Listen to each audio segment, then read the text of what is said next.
Hi guys, hope you're all well. Wanted to talk to you today about 5 practical tips in preparation for tax time. Approaching June 30, so we need to get our ducks in a row to maximise our deductions. Whether we're in property investing or not, I think it's all still relevant for you today. So tip number 1 is understand your expenses right throughout the year and make sure we're keeping receipts of everything that we've got. Now, you may be thinking, well, I haven't done that for the last 9.5, 10 months. We need to make sure that going forward that we get ourselves into good habits and do that on a monthly basis, if not worst case on a quarterly basis, and we've got it there ready, whether that be in the form of a spreadsheet or hard copy receipts.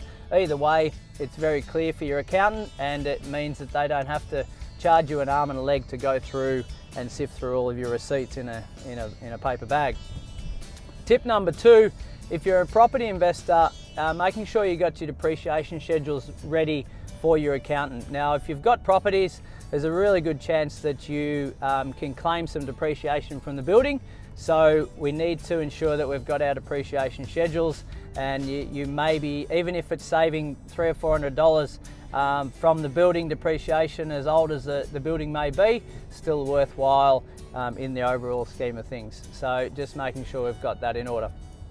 Tip number 3 is understanding what you can and can't claim. Now, you don't need to do your accountant's job for them, but taking some ownership of it and talking to them about what can we claim and what we can't claim in the industry that we're in. Whether we're an employee or self-employed, it's really important that we take some ownership of that, because the tax rules are always changing from industry to industry.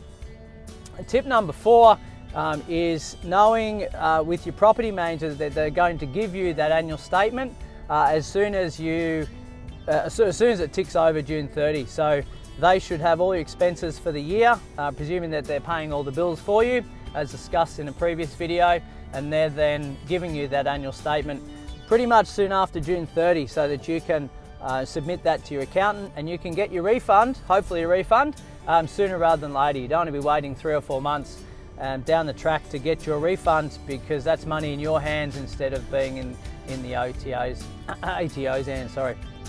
And the final tip, tip number 5, is knowing that you've got the right team of people on your side. So, and the accountant's no different to that. They're a really important part of your team, knowing that you've got the best accountant for the role that you're playing.